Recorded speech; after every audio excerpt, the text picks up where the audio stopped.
नमस्कार दोस्तों, आज देखते हैं शब्द जिन्हें हम वर्ड के नाम से जानते हैं। शब्द दोस्तों दो या दो से अधिक अक्षरों के संयोग से जो बने सार्थक ध्वनि होते हैं उन्हीं को हम शब्द के नाम से जानते हैं। तो चलिए देख लेते हैं शब्द।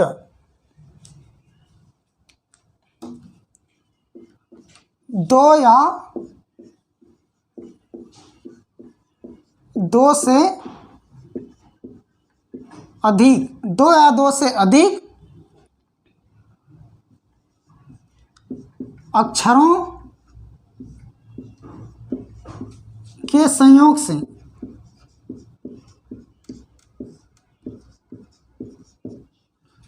से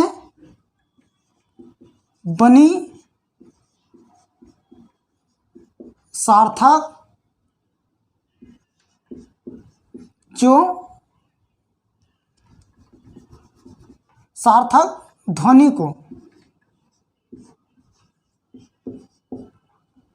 को हम शब्द कहते हैं।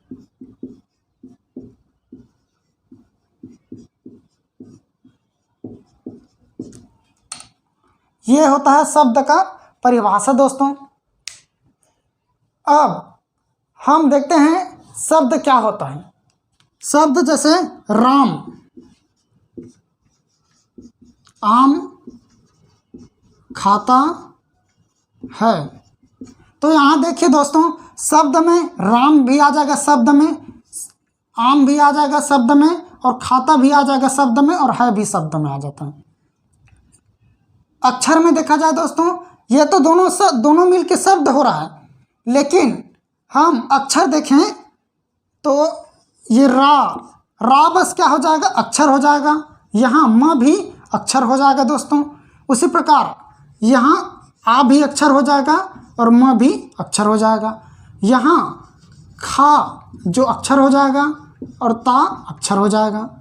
यहाँ है जो है शब्द भी है और अक्षर भी है दोस्तों।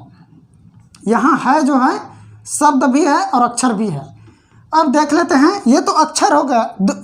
यदि ये दोनों को हम तोड़ दें, बीच से ऐसे तोड़ दें तो ये अक्षर हो जाता है, ये भी अक्षर हो जाता है। इनको भी यदि तोड़ देते हैं तो ये अक्षर हो जाएगा, ये अक्षर हो जाएगा। अब वर्ण देख लेते हैं। तो रा को हम यदि तोड़ते हैं तो र आधा र प्लस आ लिख सकते हैं, ये हो जाएगा रा, ये हो जाएगा रा। तो ये वर्ण हो जाएगा दोस्तों, वर्ण, ये भी वर्ण हो जाएगा, ये हो जाएगा वर्ण और ये भी वर्ण हो जाएगा दोस्तों। अब देखिए, ये अक्षर हो जाएगा, ये अक्षर हो जाएगा। उसी प्रकार ये आ जो है क्या हो जाएगा, अक्षर हो जाएगा, ये भी अक्षर हो जाएगा। लेकिन यहाँ याद रखिए दोस्तों, आ जो है हमारे वर्णमाला में भी आते हैं, जैसे अ, आ, ई, उ ऐसा आता है ना। तो यहाँ अ के बाद आ रहा है, वर्णमाला में है, इसलिए ये अक्षर भी हो जाएगा, ये जो है अक्षर भी हो जाएगा और वर्ण भी हो जाएगा। वर्णमाला में आ रहा है इसीलिए ये वर्ण भी होगा और अक्षर भी होगा। उसी प्रकार ये म जो है प फ ब भ म, प फ ब भ म, ये वर्णमाला में आता है दोस्तों, वर्णमाला में आता है, इसलिए ये वर्ण भी हो जाएगा। यहाँ अक्षर तो हैं, यहाँ यदि इसको तोड़ दें तो एक एक अलग अलग हो जाएगा, तो ये अक्षर के रूप में भी हो जा रहा है और एक वर्ण के रूप में भी हो रहा है, क्योंकि ये वर्णमाला में आ रहा है।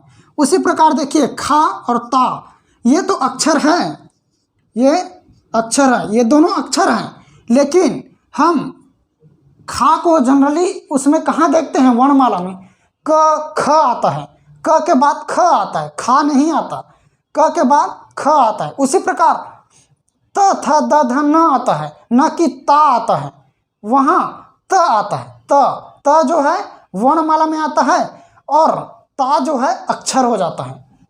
तो यहाँ ता जो है अक्षर हो जाएगा, ये वर्ण नहीं होगा दोस्तों। यदि हम इनको तोड़ते हैं तब वर्ण हो जाएगा।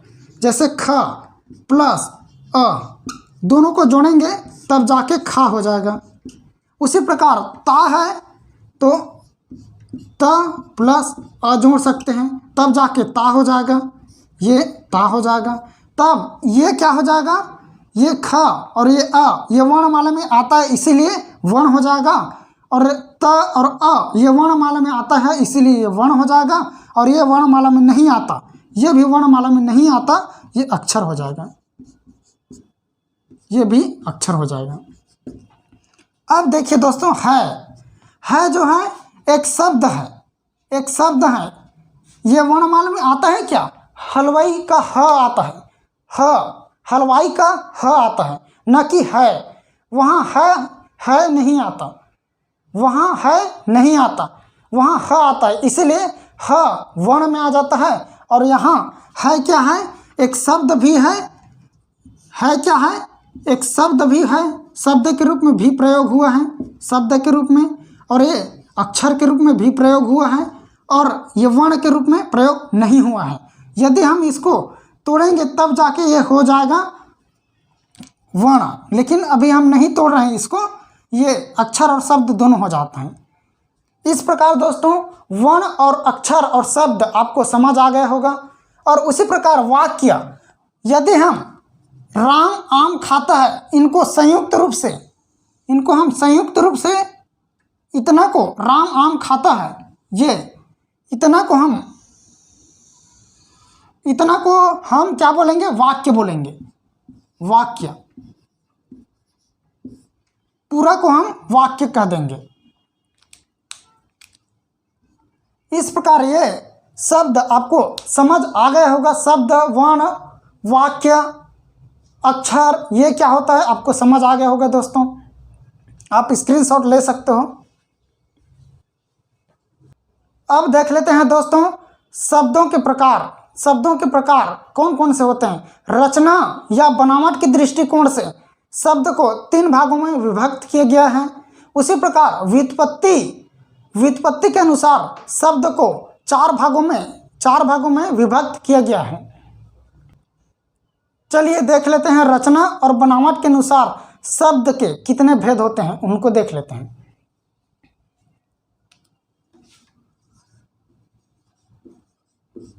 रचना या बनावट,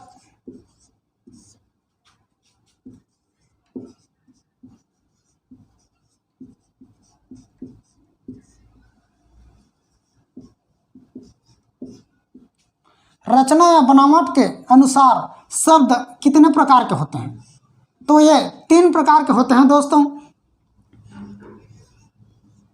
ऋण शब्द, यौगिक शब्द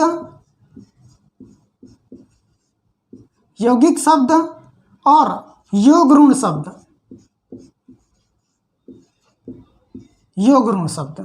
ऋण शब्द, यौगिक शब्द और योग ऋण शब्द, ये रचना और बनावट के अनुसार है दोस्तों।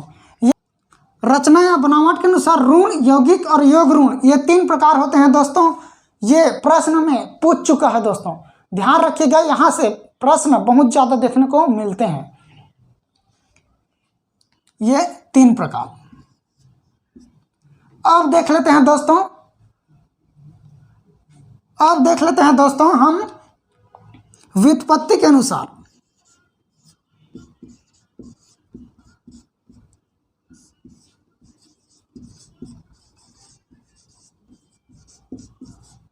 व्युत्पत्ति के अनुसार शब्द के भेद। व्युत्पत्ति के अनुसार दोस्तों 4 भागों में विभक्त किया गया है। तो कौन कौन से 4 भाग देख लेते हैं। तत्सम शब्द, तद्भव शब्द, देशज शब्द, विदेशज शब्द। तत्सम शब्द, तद्भव शब्द, देशज शब्द और विदेशज शब्द, ये व्युत्पत्ति के अनुसार 4 भागों में विभक्त किया गया है दोस्तों। याद रखिएगा दोस्तों, यहाँ से प्रश्न बहुत देखने को मिलता है, बहुत ज़्यादा प्रश्न यहाँ से पूछा जाता है। तो चलिए देख लेते हैं इनका डिटेल। चलिए देख लेते हैं दोस्तों, रचना या बनावट के अनुसार कितने प्रकार होते हैं? 3 प्रकार होते हैं, आप जानते हो। उनका डिटेल देख लेते हैं, ऋण, यौगिक और योग ऋण को। सबसे पहले देख लेते हैं ऋण शब्द, ऋण शब्द, फिर देखेंगे यौगिक शब्द, फिर योग ऋण।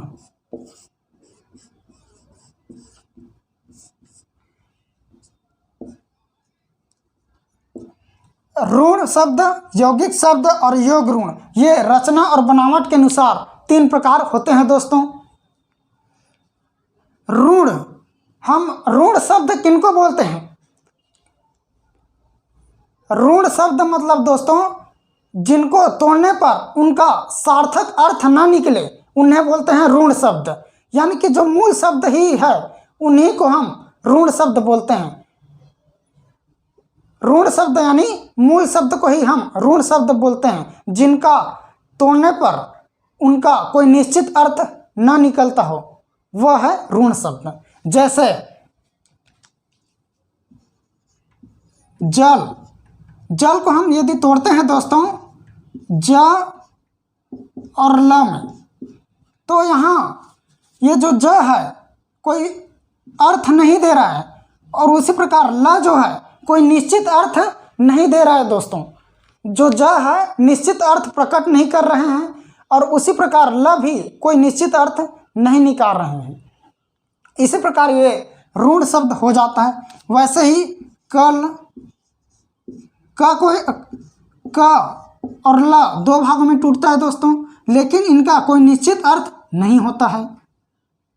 उसी प्रकार बहुत सारे शब्द हो सकते हैं।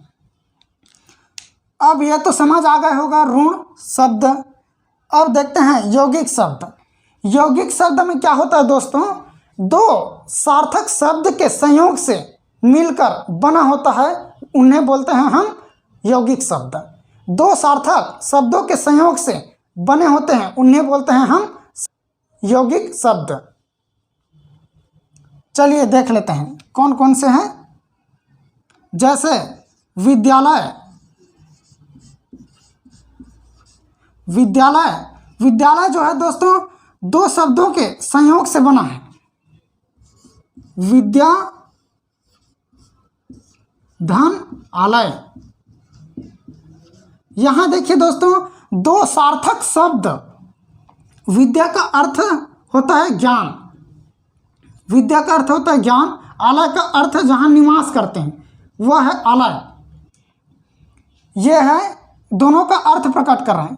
विद्या का अर्थ होता है ज्ञान और आलय का अर्थ होता है निवास स्थल। आलय का अर्थ होता है निवास स्थल। तो यहाँ दोनों अपना अपना अर्थ प्रकट कर रहे हैं दोस्तों, और दोनों संयोग करके एक शब्द बना रहे हैं विद्यालय। यहाँ देखिए दोस्तों, विद्या का निश्चित अर्थ है और आलय का निश्चित अर्थ है, दोनों के संयोग से विद्यालय बना है, जिन्हें हम यौगिक शब्द कहते हैं। उसी प्रकार हम देख सकते हैं मदिरालय,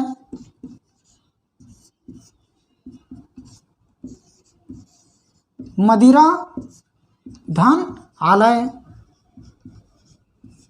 तो यहाँ मदिरा मतलब जो दारू बोलते हैं, दारू मद्य, दारू वो है मदिरा।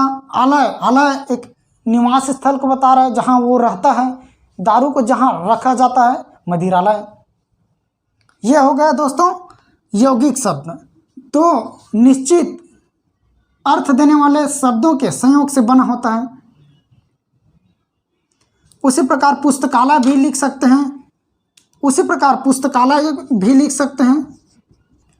पुस्तकालय, पुस्तकों का आलय, पुस्तक धन आलय। उसी प्रकार देवालय, देवधन, आलय, ये हो जाता है। पुस्तकालय, जैसे लाइब्रेरी को बोलते हैं हम पुस्तकालय। ये आपको समझ आ गया होगा दोस्तों।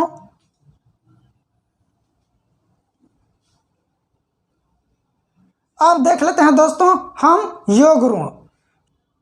योग ऋण शब्द में दोस्तों दो शब्दों के संयोग से बनकर किसी तीसरे शब्द को प्राथमिकता दिया जाता है या तीसरे शब्द को इंगित करता है।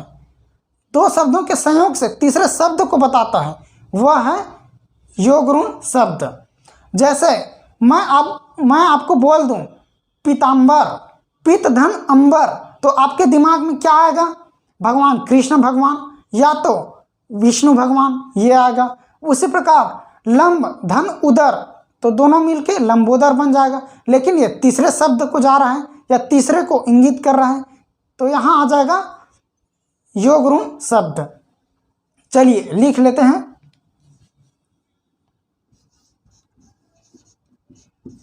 लंबोदर, जैसे लंबोदर मैं लिखता हूं तो ये दो सार्थक शब्द से होता है, बना होता है लंब धन उदर। लंब धन उदर, लंब मतलब होता है लंबाई और उदर मतलब होता है पेट, जिसका लंबी पेट हो या बड़ी पेट कह सकते हैं, लंबी पेट, लंबोदर। उसी प्रकार हम त्रिनेत्र बोल देते हैं। त्रिनेत्र, ये तीन प्लस नेत्र से बना है। दोनों का सार्थक शब्द है दोस्तों। तीन एक संख्या है और नेत्र आंख वाले, आंख चक्षु जिनको बोलते हैं। उसी प्रकार पीताम्बर,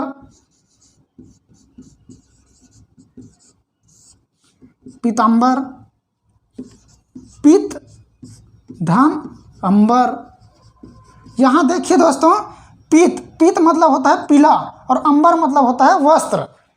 अंबर मतलब होता है वस्त्र, जिन्हें हम चीर के नाम से जानते हैं, वसन के नाम से जानते हैं, कपड़ा के नाम से जानते हैं। ये है वस्त्र। पीत धन वस्त्र, पीत धन अंबर पीताम्बर। जो योग ऋण है उसमें तीसरे को बता रहा है, यानी कि लंब उदर, लंब है उदर जिनका, लंब है उदर जिनका, यानी कि लंबोदर भगवान, यानी कि गणेश भगवान को बता रहे हैं, यानी कि तीसरे को बता रहे हैं। आपको मैं यदि बोल दूं लंबोदर, तो आपके दिमाग में आ जाएगा लंबोदर मतलब गणेश भगवान। यदि मैं आपको बोल दूं पीताम्बर, तो आपके दिमाग में आ जाएगा भगवान कृष्ण को बोल रहे हैं या भगवान विष्णु को बोल रहे हैं। वैसे ही मैं त्रिनेत्र बोल दूं तो आपके दिमाग में सीधा आ जाएगा त्रिनेत्र, यानी कि शंकर भगवान। इसी प्रकार ये तीसरे को बताता है दोस्तों, ये तीसरे को बताता है। ये हो जाएगा योग ऋण। यहां तीसरे को ना बताकर एक निश्चित अर्थ को ही बताता है। ये दोनों जुड़ जाता है केवल।